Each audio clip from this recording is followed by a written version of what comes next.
What's going on, faceless people? I am back as your favorite faceless cowboy, and I have a question for all of you. What do you get when you put Idris Alba, Regina King, Lakeith Stanfield, and Jonathan Majors in a movie together in the middle of Texas? I'll tell you what you get. You get a good-ass fucking movie. That's what you get. When I watched The Harder They Fall, I was like, damn, why is this movie so good? And I think I cracked the code as to why it's so good and why you all should watch it. If you haven't seen The Harder They Fall, this video is obviously going to have spoilers, so why the fuck are you watching it? You should go watch it on Netflix and then come back to the video so we can have a proper discussion in the comments below. Thank you very much. Now let's get into it.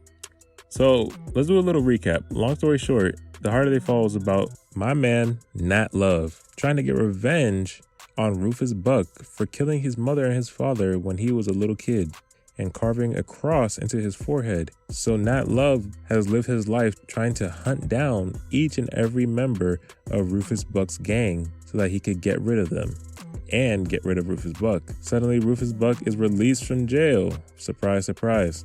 And once he's released from jail, Nat Love decides it's time to end this feud once and for all, and he arrives to take him out. A bunch of guns were shot.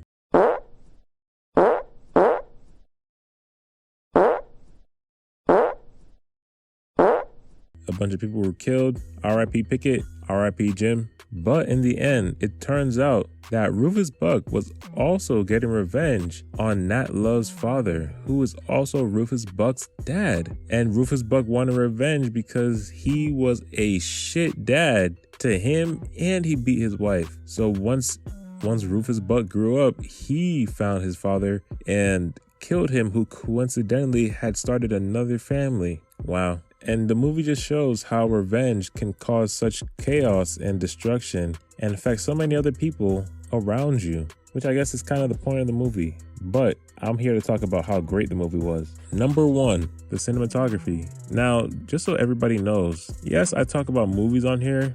That doesn't mean I know shit about cinematography. I know jack squat about cinematography. I can tell you when a shot looks good, and I can tell you when a shot looks cool. But that's about it. And I know that this movie had a shit ton of cool shots and amazing camera angles, because there's no reason why Rufus Buck's gang is running a train robbery and they have some of the best shot scenes in the entire movie. Like, you can't tell me this isn't a good shot, or this isn't a good shot, or this isn't a good shot, okay? But that wasn't the only part of the movie with amazing shots. There were a bunch of other parts like this and this that really rose the bar for cinematography throughout the film. Number two, and this is why I feel like everybody needs to see this film. I feel like I like Western movies to a degree. I enjoy Western movies when there are black people in it. The Django Unchained, Hateful Eight, those are some great Western movies that I really like. But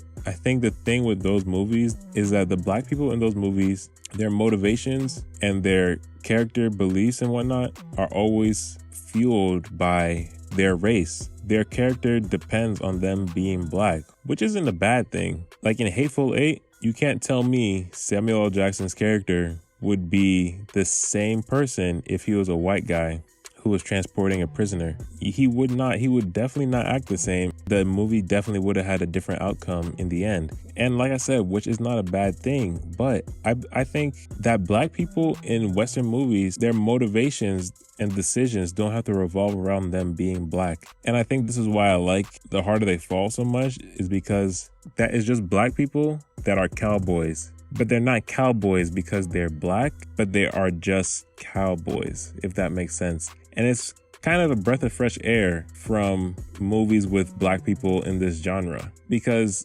Nat Love's motivations aren't driven because he's black and he wants revenge on the white man. No, he wants revenge on, we all want revenge on the white man, but no, he wants revenge on this man who has done him wrong in his past. And a lot of the other characters who are all black, they all have motivations that are very valid, but are not dependent on their race. And I think that's a very new take on a black person or black people in Western movies. Just like in the Django Unchained, Django's motivation in that movie is to retrieve his wife who was a slave. And many of his decisions that he makes in that movie are fueled by revenge, but they're fueled by revenge because he was a slave to white people. And you see how the reason for their motivation between like somebody like the Django and somebody like Nat Love is completely different.